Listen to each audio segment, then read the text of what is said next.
Welcome to the first ever episode of In.Sights Unplugged, People, Passion, and Perspectives, where we take a step back, sit down, and bring into light what goes on behind the scenes of corporate life.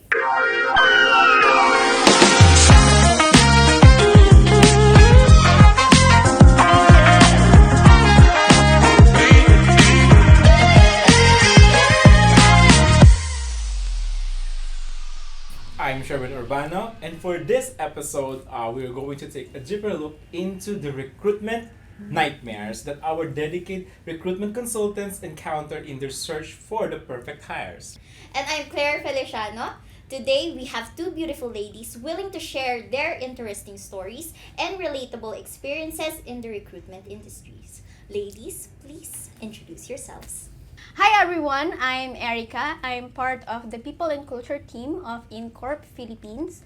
I've been an HR for about 8 years already, and currently my expertise lies in talent management, which includes recruitment. I'm also in charge with the HR operations as well as ROD initiatives.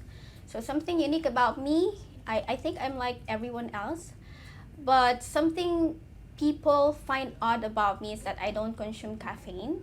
So you won't see me drinking coffee in the morning. But aside from being a caffeine hater, I'm also interested in anything about psychology, theology, and literature.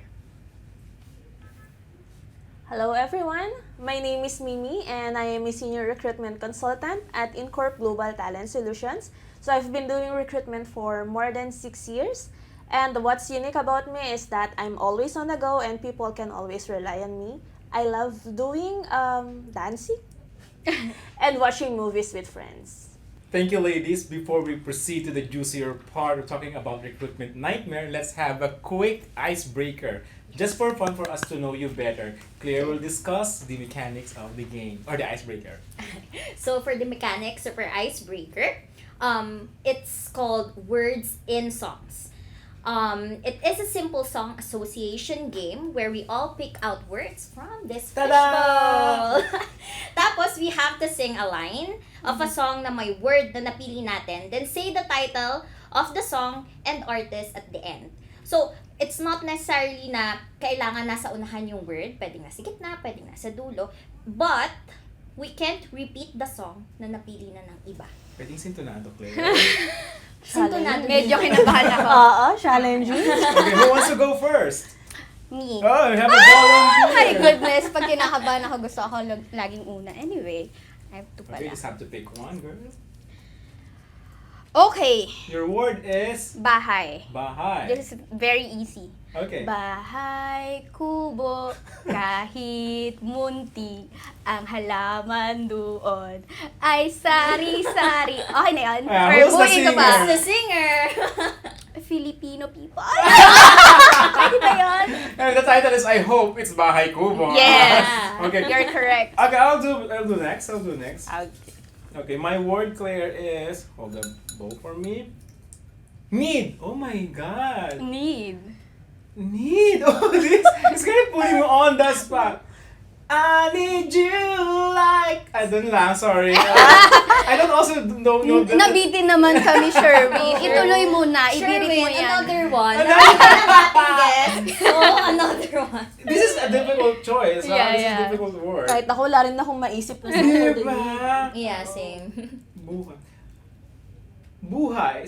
Tagalog. Habang may buhay sa'yo. Tama na. The title is Habang May Buhay, pero hindi ko alam kung sino kumanta kasi ang daming versions nun. Filipino people na rin. Filipino Oo. people. Some Para Filipino same. people. Kinakabahan na ako. Di pa naman ako songerist. Sorry. I-dance nyo na lang. What's the word you got? Only. Only. Hindi ko alam yung lyrics. Paano ba to? Only. Only hope. Pwede. Hindi ko nga alam yung lyrics. Paano yun? We could get I need to do Another another one. one. Sabi sa inyo, hindi ako songerist eh. Hand. I have two hands, the left and the right. Hold them tight. So, hindi ko nilang kilala. Ano, singer. Filipino people. Filipino people I'm na not lang. sure if it's a Filipino. Hindi tayo sure. Either way, you're going to be the last one, Claire. This, let's see. Live or live? Can't live. Bakit bida-bida? I can't think of any. Another one. Another one, I'll have to another pass one. on this one. Oops. I'm seeing easier words in the bowl. Your word is... Can't seem to open it. Gone. When you're gone, pieces of my heart are missing you. I don't know. Oh. Nice. Nice. Okay. But then again, it's So, okay. Thank you. So I think we were able to set up the mood. Yes. Now, okay, let's go back to the discussion. Okay, going to the first question for you both. Can you share a quirky stories of candidate behaviors during interviews that turn a routine hiring process into a nightmare? Yung tipong interview pa lang, alam mong hindi siya mapapasama sa shortlisted candidates for endorsement sa specific role. You Erica. first. I think the worst kind of nightmare that every recruiter has is the candidate not showing up for the interviews. Not showing up. Ghost. Yeah. Pero during the interview process, I think I'm quite fortunate to have come across people, most of the time that professionally conduct themselves. Pero there was this one time where an applicant tried to educate me about the role, the job description, the requirements. So what I get from our conversation was he is trying to fit the job description and the requirements based on his skills and expertise. Oh. So it's not naman like a very bad encounter. It's just that it's not the usual conversation that I usually have with candidates or with applicants. And aside from that, I think this is not a nightmare, but it makes the interview awkward. Kasi sometimes whenever I interview someone, the rule of thumb is if they ask you a question or if the interviewer asks you a question in English, you have to answer it in English, right? Yeah, I think it's very And important. understandable naman. Like, if ever, we're all Filipinos, English is not our first language talaga. So, I'm not very particular with grammar, but at least, try to speak to me in English. Yeah. Diba? So, sometimes I have to remind the candidate that, you have to speak to me in English because I have to gauge your communication skills. This particular position that you're applying for requires someone who will interact with clients who are mostly foreigners. So I have to, I need someone who could express themselves well in English. And Tagalog pa rin. So sometimes I have to remind them all throughout the interview and makes the interview awkward. Pero again, not a nightmare naman. It's not too bad. Pero yung nightmare mo is the one that who really parang he or she much more knowledgeable. Parang on the- ganon. But it's not too bad. It's not too bad. bad. The nightmare is the applicant not showing up. Not showing up talaga. How about you, Mimi? Well, partner siya nung ghosting, no? Yeah. There were times kasi that candidates, diba, tend to apply to us. Yeah. And then, may times na, if in case na hindi mo talaga kayang puntahan yung interview, like at least inform naman the interviewer ahead of time. Totoo. May times kasi na naka-encounter ako like 30 minutes na siguro nakakalipas after nung scheduled interview namin, saka siya magre-request ng reschedule, which is okay naman, right? Unfortunately lang kasi, nung sa ni-request niya na reschedule, it's either hindi na naman siya available or mangugos like request siya ng request ng reschedule, which is parang hindi na siya red flag na siya sa akin Yeah, as it a is. recruiter. Oo, kasi syempre, respect mo naman yung time, di ba? Yeah. Like, we need to respect each other's time pagdating doon. And then, one thing din, nakarelate ako sa kanya. Though hindi naman siya yung mas knowledgeable doon sa position. The thing is lang, hindi niya na ako pinagsasalita during the interview. Like, ang hirap na kailangan ko kasing makakuha ng certain informations about him or her. About the candidate, diba? Oo. Kasi kailangan ko siyang i-gauge dun sa mga non-negotiable skills na hinahanap ni client. But kung hindi niya ako pinapatapos sa question ko and such, what else pa kaya kung na-interview na siya ni client? Ikaw na correct. in-interview. Oo. So sa akin pa lang, hindi na talaga. Okay. Parang red flag na no, hindi ko na siya i-endorse. Oh, okay. Ikaw, Claire, ano yung, as an applicant, you have Ayan. experience as a recruiter or more of an applicant? More on the side of the applicant. Kasi there was one time na parang sinors ako nitong specific employer. Mhm. And then they scheduled me for an interview. Tapos, hindi sila nag-email ng link sa akin. Oh. Ang sinabi lang, meron na kaming Zoom meeting for you. Sa text pa, ha? Oo. Sa text. May Zoom meeting kami for you. Apparently, hindi ko mahanap. Oh. Hindi ko talaga siya You mahanap. thought it's your fault. Yeah. And then, she said that, may meeting ako. Let's just reschedule. And then, wala na. So, alam mo yun, akala ko ba sa relationship na may ghosting? Pati pala sa di ba? Hindi ko alam kung sa recruiter, pati pala dun sa Both mga ways applicant. Di ba? May no? ghosting Mag-ghosting pala. So, applicant. me and Mimi, sanay kami sa ghosting. Oh. Hindi na kami nasasaktan masyado. Oh. Totoo yan.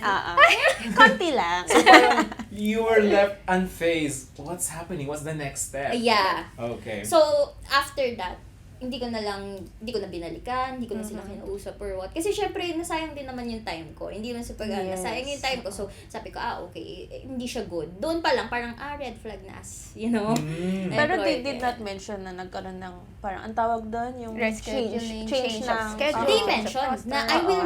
let's just reschedule the meeting. But like, Too late. Hindi na sila hindi na sila Hindi na bumalik. siya. Sinabi ng reschedule, but walang binigay na schedule at all. And then, wala na ako narinig sa kanila ever. Kung may red flag sila, may red flag din tayo mga applicant. Lahat Yeah. tayo may red flag. Well, I want to also input on there because I'm also a recruiter before. Meron akong worst case because my applicant cried at me because she has cancer daw. So, as she failed my assessment, I was really torn that day. But of course, I need to empower the values of our company. Na I could not cheat the results of the assessment. Kasi di ba there are technical roles talaga na they really have to pass the Yung mga assessment like your exams, yeah. requirements. Oh, di ba? yeah. Totoo. And she cried and I don't know how to respond on that. But ang dami mga pwedeng mangyari, ano? And I think all our listeners could relate because they are also either a recruiter Or or an an applicant. We've all been an applicant na. Yeah, Correct. actually, Kasi this- talaga. So what did you do? Did you console her? No, kasi parang if I touch with the emotion of that candidate, I might pick pa different emotions, baka may matrigger ko pa siya. Oh, yeah. Yes, So, oo. kasi sa BPO, sanay kami mag-reject before. This is my previous job before. Sanay kami mag-reject ng tao, outright. So, I follow my script. Unfortunately, you failed the examination today. You could reapply naman after 6 months. Yun na lang sinabi ko. Totoo. And of course, after that day, parang, oh my God, di ba? Did I fail to make betterment of that candidate? Kasi, parang may ganun. Kaya, yung mga listeners, huwag niyo sisihin yung HR nyo. Some HR or recruiter, sometimes they're just doing their job. Yeah. Kasi, magiging fault nila kapag nag-endorse sila ng Nang hindi fit dun sa qualifications na hinahanap ni client. Exactly. Alright. Okay, so let's touch on a different scenario naman. So, ayan, syempre, there are cases wherein eto na-endorse mo na siya or siya yung napili ng hiring manager. Tapos, last minute, yung candidate nag-drop out or biglang nagka-changes in job requirements Oh sa my part ni client As a during the client. recruitment process. So, what do you guys do? Or, you know? Actually, naglalay siya sa akin kasi Oo. ako yung nag-endorse sa mga... Si Erica kasi is more internal, di ba? Internal, yes. Ako naman, I've been servicing clients for various industries naman din, no?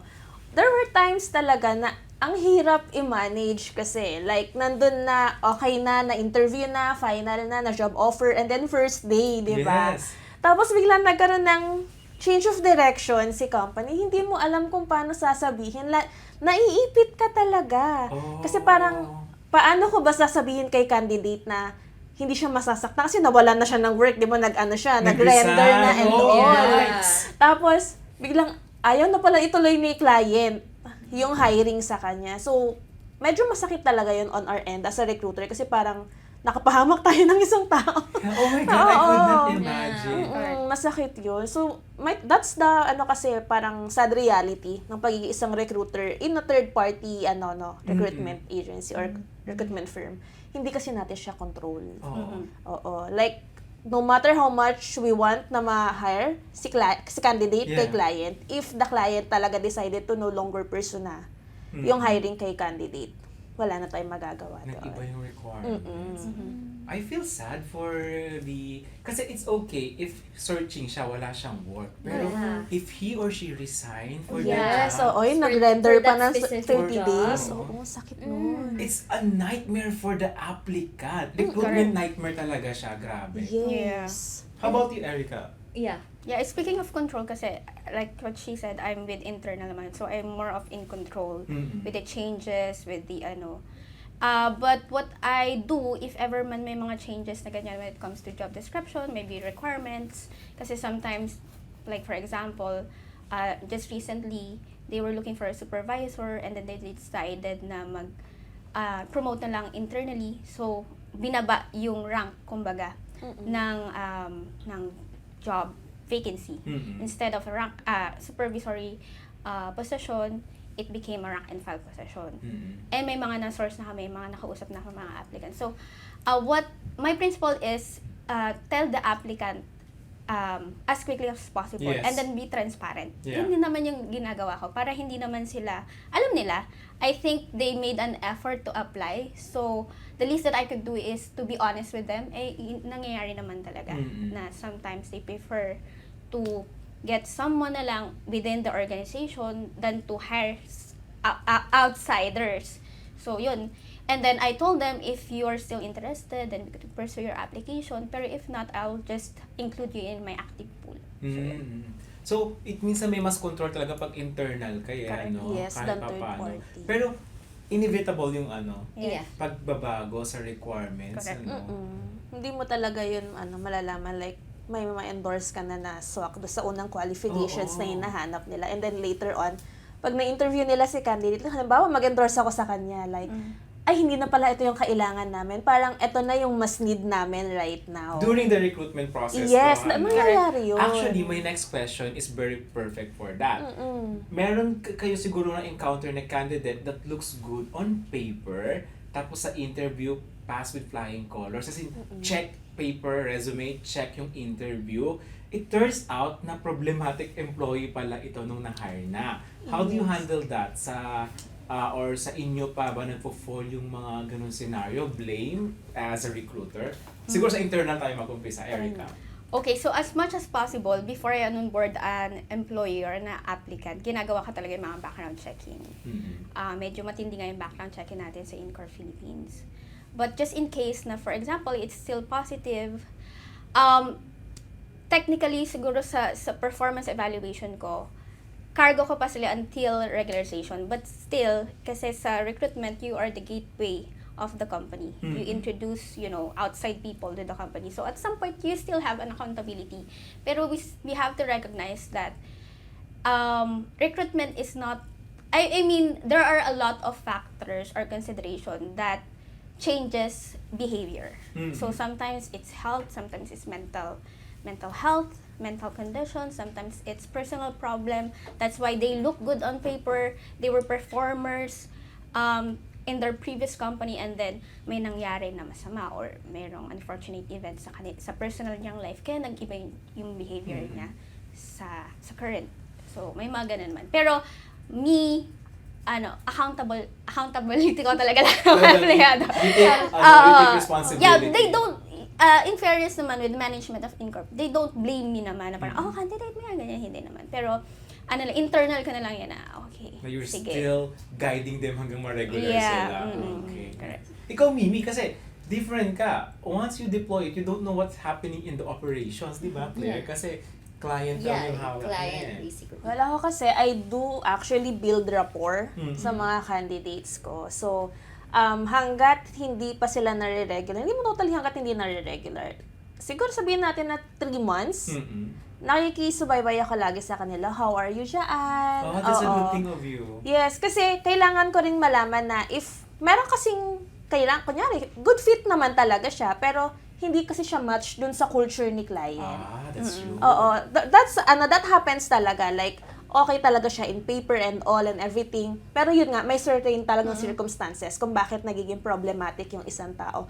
Pwedeng yung workload niya, pwedeng yung boss niya, pwedeng yung katrabaho niya mismo, Yes. or yung environment, or pwede namang personal, something na nakaka-affect talaga sa kanya as an employee.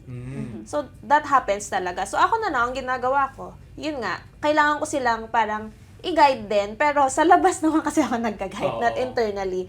So, tatanungin ko na lang talaga sila kung kamusta talaga sila doon sa work nila and such. Pero before din naman namin sila parang ino-onboard doon, though si client naman na yung nagpa-process nun, we do conduct short, parang background checking with them. Aside from the reference na binigay nila sa amin, there were times na siguro tatry namin kontakin yung HR nila or yung past company kung kamusta ba sila as an employee para at least hindi naman bias, di ba? Okay, that's true. So that happens. Yeah, Claire, it reminds me na ang fallout, and even though yung majority of probably the burden is really from the recruiter kasi other companies are blaming kasi there's a beef with the operations and HR. No? Yes. It's not just the applicant's fault. Diba? It's the company din di ba? Perfect sa paper, sabi mo, then yung culture pala ng company is bad, yeah. Totoo. Pero, di ba, if I'm remembering it right, for talent acquisition, KPIs, may kinocompute talaga yung fallout, success rate ng talent acquisition.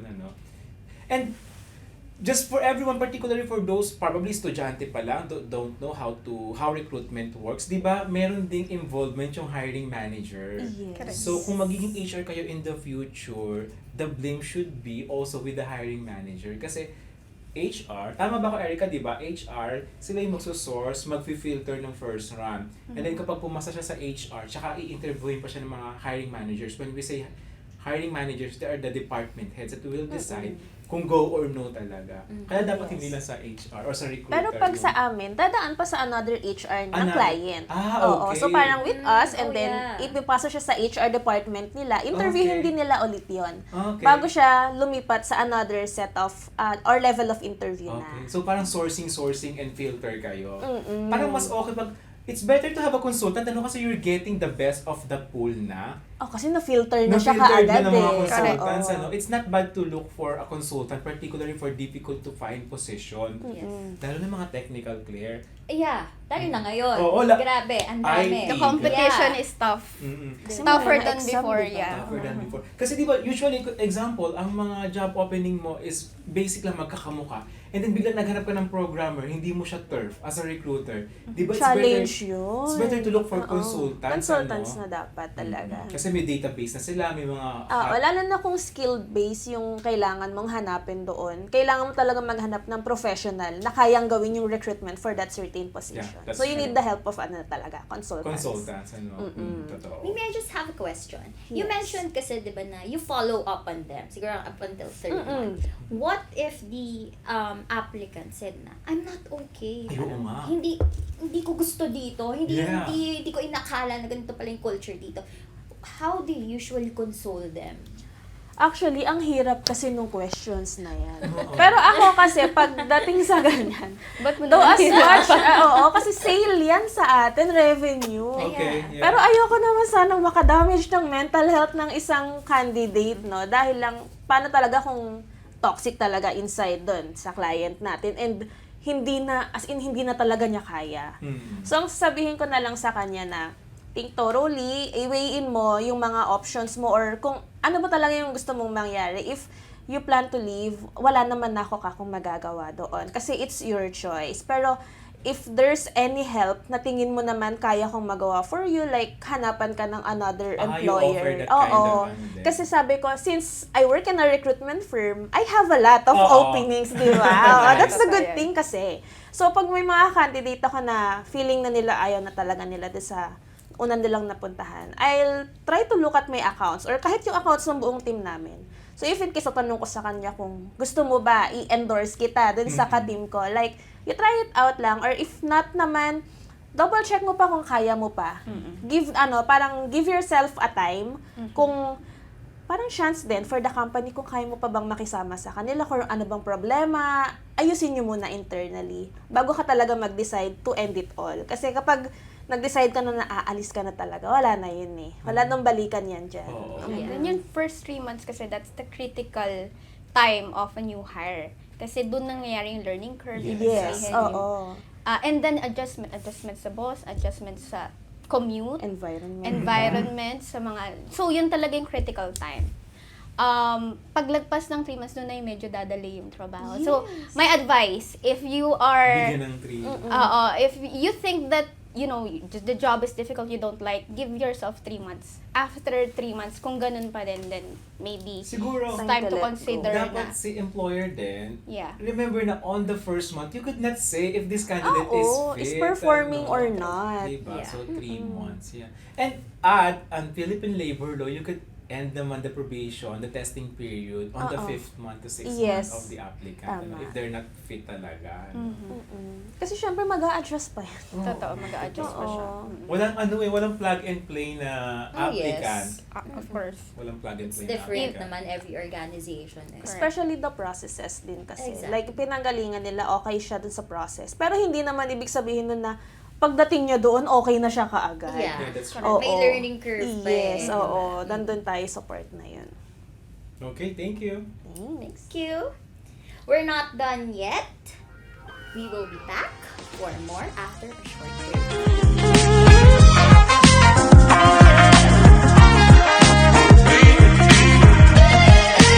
Hindi ko alam, pero wala akong maisip ngayon. Ako na lang. Steal.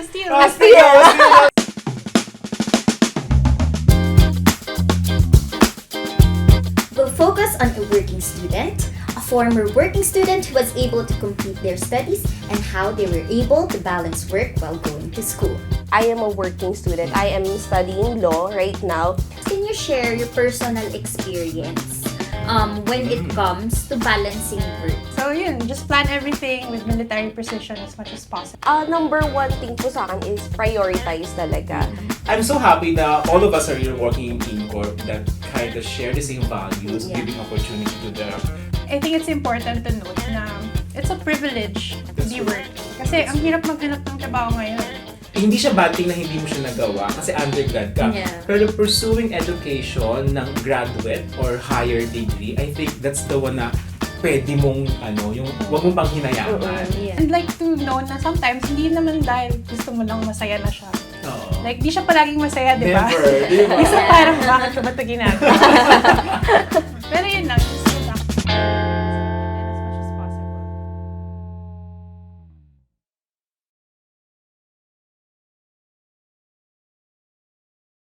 Hello again.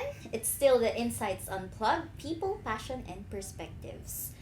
We still have our two pretty guests here to discuss more about recruitment nightmares. Okay, with that said, let's go back to the track and catch the hottest tea about the recruitment chronicles. Okay, next question for you two.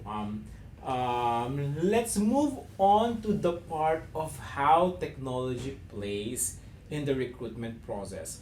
How did social media affect your recruitment process? That's one. Mas nakakatulong ba or sakto lang? Or somehow it made the process difficult or easier? Pwede kayo mag-share ng good or bad or kakaibang experience nyo that comes to mind using the technology with your job. Definitely, it made the recruitment easier for Yeah. us. Mas Kasi, madali. remember, social media is free. Mm-mm. So, it's a cheaper way to source people.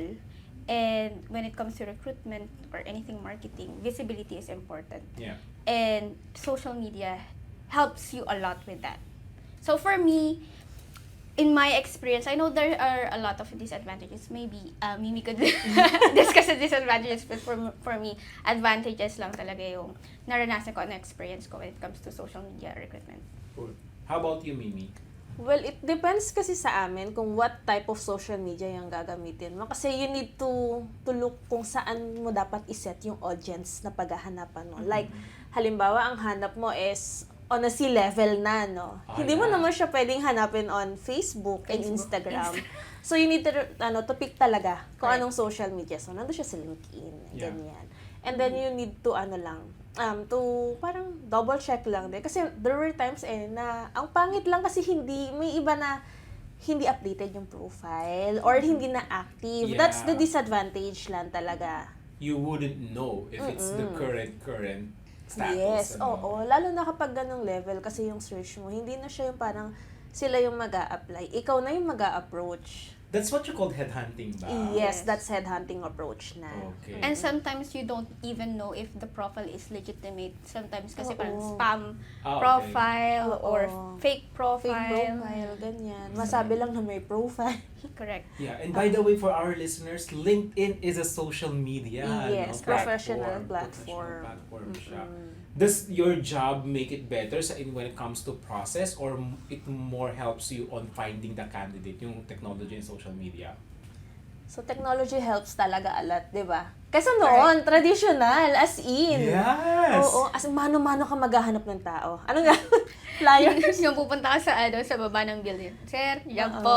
Oh, Naghahanap yeah. ka pa kayo ng work. Yeah. ganyan. Or Oo. job fairs, Yes, at job peso fairs. Pero ang hirap kasi na magbibit-bit ka pa ng, ano yung tawag doon? Yung Tarpaulin. Tarpaulin niya. Oo. Sa school din namin nun, back when I was in college, di ba graduating students Yeah. na kami. Mm-mm. Sa gymnasium namin, ang daming mga companies doon, paikot sila. And then nagbibigay sila ng flyers, iba-iba, BPO, mga Yes. ano. And then, yun nga, nagsusource sila kasi mga graduating students na baka pwede mag-apply Yeah. or what. Oo. Correct. Ginagawa So, we to. have to thank technology, on the sourcing. Kasi, have you remember before, as an applicant, going to each building and offices? Ay, oo. Magpiprint ka ng madami na resume. Diba?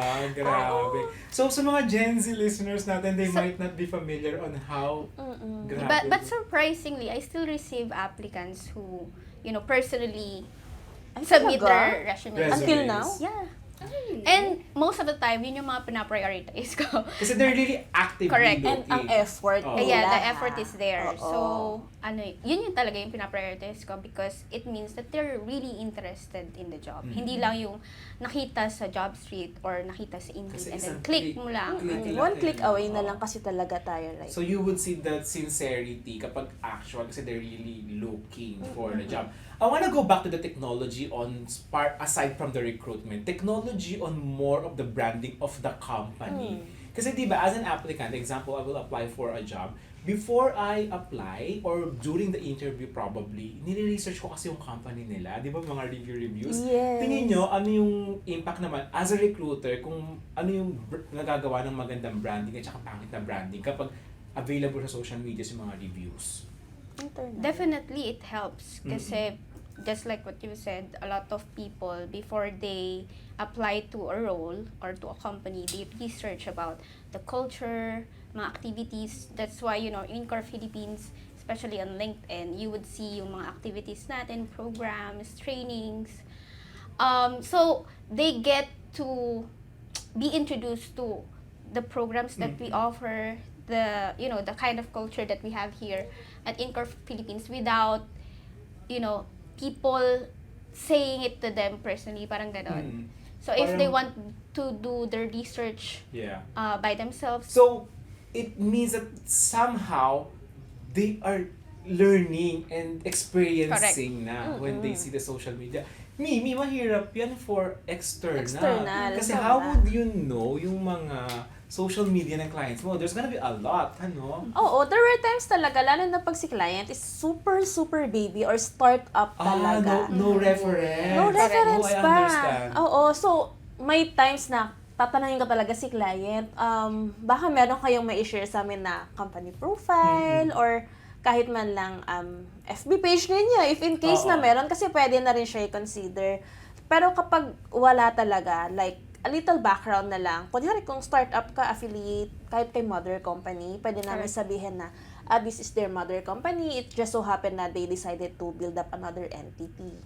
Oo, that's talaga the sad reality kapag startup. Pero maganda kasi talaga pag may branding Yeah, yung that's company. Oo. I think other companies are really spending more on the presence and branding when it comes to employee engagement to Yes. entice Oo. more talent. Yes. And Yes. it's not a bad investment for a corporation or for the HR to put Hindi naman. more, a little budget probably, for you to flex talaga what's really happening inside. Kaya nga sabi ko kay Erica, when they look for LinkedIn, YouTube, or a Facebook account, parang indirectly empleyado na sila, this is what happening inside the company if I decided to join. Buti na lang we're in the age of this kind of technology. Tsaka at the same time, di ba, magkakaroon sila ng view kung Oo. ano yung culture ng organization. Oo. So, Makikita nilang by fit pa then, sila. yeah, exactly. Oo. Kung, kasi there are times na, kunyari, sobrang introvert si employee. Oo. Tapos, syempre, doon sa papasukan niya, medyo kailangan extrovert ka or Happy-happy. happy-happy Ang ka. daming Oo. events. So, at oo. least, doon pa lang makikita niya, okay, this is not for me. Yeah, that's true. Di ba? Ang maganda din sa technology, i-validate niyo yung concern ko because everyone could really post anything about the Correct. company. Oh, Reviews. Diba yung reviews? There was one time when an applicant asked me about a certain review that they got from JobStreet. Okay. And ako talaga, although mahirap yung question ng applicant kasi based talaga dun sa review. And it was, yung, di ba, before like, a certain job portal has pros and cons about this But company. JobStreet, Oo, JobStreet has that. Okay. sila. And now they are sick. Sick na sila ngayon, yung JobStreet. But yung con, yung tinanong niya sa akin, it's challenging for me. Pero nagliwanag talaga yung mata ko nun kasi it means that he's really interested. Okay. That Mas nag-research siya. So, Yeah. hindi pa siya red flag, ano? When they Yeah. ask, ano? And then they know what they are getting themselves into. Mm-mm. Parang Exactly. ganon, di ba? I want to help din siguro sa mga listeners natin na even may mga pangit na review, particularly pag naligaw lang, let's say, there are hundreds of good review, Claire, ano? Yeah. Tapos may isang naligaw, don't Na bad review. don't trust everything on one review. Look at the general review. Kasi nga, like what I've said, everyone could really post whatever. There might be a bad employer, but remember, there's also bad employees. Employees. So, yun nga, technology could help na talagang candidate ano, to assess. Pero read lahat as much as possible. Don't rely on just one On one source. source. Oo. Okay. And if you really want to have a good sign if a company has a good culture, you look at the HR. Kasi HR is the reflection of the culture. So kung maayos yung treatment sa'yo during the recruitment process, most probably maayos yung culture ng company. Yeah, true. X yan kapag ka bad na yung HR pala. Like yung Oh, yeah. experience ni Na-experience Claire, na like kanina na talaga, ano. abruptly walang link, di ba? Kasi hindi nang umingiti share yung ko lang, HR, yung, no? yung sa akin nun, kasi parang client nila yun eh. So Ah, parang parang si sa Mimi, akin. yung Oo. part ni Mimi, which is yung recruiter, sobrang nice. Kaya na-entice ako. Okay. Pagdating dun sa internal na nila, doon talaga nagkaroon ng problem. So parang, okay. But then again, you just have to let it go. Meaning, Correct. it's not for you. Yeah, it's not for you. Move on na lang and Move on. next. Ganun Yeah. na. Yun na Thank talaga you, siya. next. Yes. Sino ba? Ano ba yun? Ariana. Okay, so now we are going to take a more controversial route. Nako po. Kasi, Ang pahirap ang naman. Pahirap tanong is about rejection. Aha. So, how do you handle this kind of difficult discussions wherein a candidate is not selected, tapos aware ka na emotionally invested na siya kasi inaasahan niyang matatanggap siya. So, how do you break it to them gently na hindi sila it to tanggap me and hindi gently. sila shortlisted? Yeah. Si Erica expert siya. Handling heartbreaks Oo. ng candidates. Candidates. Correct. During the interview, you get to know the applicant. So, alam mo yung current status niya, kung employed pa ba siya or hindi. Sometimes I told them, I asked them if they already tendered their resignation. Sabi nila, hindi pa. Sige, sabi ko, wag ka muna magte-tender hanggat wala pa ka pang job offer. Sometimes I give them that kind of advice. Especially if I told them that, your profile is really what we're looking for, so I'm going to endorse you to another candidate. But, for me, if when it comes to rejection, my principle is you tell them as soon as possible. And then be transparent and be honest to them. Kasi wala ka naman ng magagawa eh, di ba? Yeah. The least thing that you could do is to tell them promptly. And then, how do I tell them? You tell them the good first and then the bad. Yeah. You start with the good. And then tell them honestly na parang, you know what, your skills, pasok siya, fit ka, they really like you, however, we're looking for this particular ganyan. Nag-gaslight. Hindi, I'm just Hindi, you You're being should be honest. honest. You should be honest. How about you, Mimi? Ang hirap. Hindi. Ano lang. Actually, it's the same with Erica. Kasi hindi talaga kaya or hindi napasok talaga doon or ayaw talaga ni client na i-hire yung candidate. So, kailangan mo lang talaga i-inform siya immediately na what happens with the interview process or the assessment kung bakit siya nag-fail and such. Pero nire-remind ko siya lagi, or yung mga candidates na hindi natatanggap, nire-remind ko sila na not because hindi sila natanggap dito sa company na to doesn't make them less of a professional. It just so happen lang na hindi nag-match yung profile niya a little bit dun sa hinahanap ni client. May mga picky kasing client na Yes. may ma-miss out ka lang ng isang checklist. Ayaw na talaga. And Oo. even the hiring managers, di ba, Correct. Erica, internally, this is my requirements and they're so strict about that pag may mga na-miss ka. Talagang, Kahit isa lang na pwede mo Totoo. namang hindi siyang mo pwedeng ipilit yung candidate mo, Oo. yan, no? Even though you love it. kung ayaw talaga. Mm. Kaya that's a good thing na you build rapport with candidates. Kasi hindi ganun kasakit magsabi ng rejection. Yeah, I think if I'm going to develop some sort of trust sa may recruiter ko, and I know na she or he is honest about the application, I think as an applicant, I will accept it. Kasi it's not the end nga for the candidate na pang hindi na hire. Kasi madami naman kasi ding companies out Exactly. there. Oo. Kaya our advice to the applicants, if you do not have a job offer yet, Do not resign. search ka lang ng search. Yeah. Apply ka lang ng apply. Don't be like, I wanna be loyal to your company, so I just apply. It's not a sign of loyalty kasi hindi ka pa naman an employee. Just, So, tsaka wag mo na mag-resign talaga. Yeah, Oo. widen your horizon. Yeah. And it doesn't help your case if ever you tell the recruiter that you just apply to your company or to their company. Kasi kapag if they know that they have competitors, sometimes mas ina-expedite na yung recruitment process because they have competition. They're chasing the talent. One thing that I always get, kasi I'm also an HR nga, when my friends are asking me na, baka kasi kapag sinabi ko na hindi pa ako nagre-resign, hindi ako i-hire. No, the recruiters understand dito sa Pilipinas na may 30 days 30 days turnaround. notice And period. employers are willing to wait, particularly pag gustong-gusto ka nila. Totoo. Kaya wag munang Mag-resign. Resign. Oo. Though mag-negotiate naman yun, di ba? Na, would there be a chance na mapaikli ng konti yung Normal 30 yan days? eh. Oo, kasi you have leaves. Pwede mo siyang gamitin. Like, anong tawag doon? Terminal leave. Oo, na sabihin mo na hanggang dito na lang ikaw papasok sa office and then you'll use your remaining leave na lang para at least you can join the company na earlier than 30 days notice na na-mention mo over the interview. Okay. So, we actually have a lot of discussion, pero let's move on to the last part. Ay, we're ending na naman. Oh my God. Magtatapos na. Okay. So, lastly, what advice or best practice can you share with fellow recruiters or hiring managers to prevent recruitment nightmares from happening? Doon lang sa mga bagay na kaya nilang kontrolin, of course. Okay.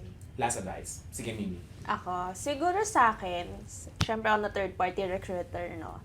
Ang if halimbawa, as a recruiter, you need to double-check talaga all the qualifications na hinahanap ni client. Like, the nego skills and such, and then you ask questions then. Like, halimbawa, tingin mo, kunyari may candidate, or naisip mo lang naman na, what if may makita kaming ganito, ganyan, or na hindi naman siya pasok ng konti sa qualification, pero okay siya, like, may naghahanap kasi ng mga, ang tawag doon? Licensure? Okay. Paano kapag halimbawa hindi siya licensed, pero okay yung experience niya and such, you need to ask questions kay client. Para at least, mag-meet kayo halfway na, para at least talaga nagkakaroon kayo ng discussion or calibration in terms of recruitment. Calibration. Oo. Kasi iba at ang hiring, clients talagang sky's the limit. Walang lahat perfect na tao. Walang ganun, di ba? Pero you don't assume as a recruiter. You ask questions. You ask Yes. questions. That's a good thing na kailangan mong isipin lagi as a recruiter na walang masamang magtanong. Tama. Okay. How about you, Erica? Last advice for... I think for the hiring managers, kasi I believe you get the energy that you give. So if you don't want the recruitment to turn into a nightmare, you have to be respectful, you have to be transparent Agree. to the candidate. And then, most of the time, they will give you the same treatment. Yeah. First impression last. Yeah, And the first correct. impression is the recruitment. Recruitment. Okay. So before we finally end the episode, we are actually at the very last part of the Sayang naman, this dami pa naming podcast. insights. We could actually have another session kapag may mga questions sa podcast natin. Actually, there's available comment on the podcast. They could supply it. Probably could answer that on a different Q&A series. naman, Yeah. no? Yeah. Definitely. Yung mga experience nila, ano po yung gagawin ko pag nangyari yun. Oo. Actually, available yan sa mga comments available for our podcast release. If they want advice. Yeah. Eto, may gusto ba kayong batiin or i-shout out or maybe some words of wisdom that you would like to share with the listeners? Hi to my People and Culture team, kay Ye and Chrisma, and to my boss, Miss Che. But for the advice, when I first started recruitment, I was a recruitment assistant and I had a boss na in charge with recruitment, of course. And there was this one applicant that doesn't have a pen or didn't have a pen, and they are required to sign something. So I went to my boss and then asked him if he had a pen. And then he said na parang, wag na nga yan i-hire, walang ball pen. So after that, I used the phrase, bring a pen for those things that require no to little effort but would help you make good impression. That's true. So bringing a pen may mean being on time, especially if you are doing the interview virtually. There's no reason for you to be late. Yeah. Okay. And of course, on site, you should be on time. Be at least 5 minutes early. And then bringing a pen may mean bringing your materials. That includes bringing a pen literally, kasi when it comes to recruitment, expected mo na that you will fill out forms. Yeah. And bring your resume as well. And then research about the company. Iba kasi yung, like for me, iba talaga yung liwanag ng mata ko kapag I ask them, so what do you know about the company? And they it adds. yeah, and then they give you a well-researched answer. And I'm like, Yeah. he's very interested in the role. It So those adds. things, it would really help you make a really good impression because interview is just a one-time thing. Yeah. You Yeah. only have one chance to impress the interviewer. So yeah. Thank you, Erica. How about you, Mimi? Anyone to greet and your final advice? Okay, so hello everyone. Siguro shoutout na lang sa family ko and then my ITS team. Francel, kay Gon, kay Rael, kay Joe, and then my boss, Miss Leah. Bali, siguro yung advice ko na lang, no. As a recruiter, nag-start din kasi ako na as in talagang, yung sa traditional way, no. Of course, nandun lagi yung i-invite mo sila. So, you need to be prepared. Na nandun yung dadalhin mo yung mga necessary things na kailangan mo, like the resume, the ballpen, and such. Kung ngayon naman na time, siguro kailangan lang talaga, you need to be more communicative. As a recruiter and as an applicant, no? And there were times kasi na kailangan prepared ka talaga bago ka mag-interview. Hindi lang sa part na kailangan mong i-search or intindihin kung ano yung company. Kailangan i-prepare mo rin sarili mo.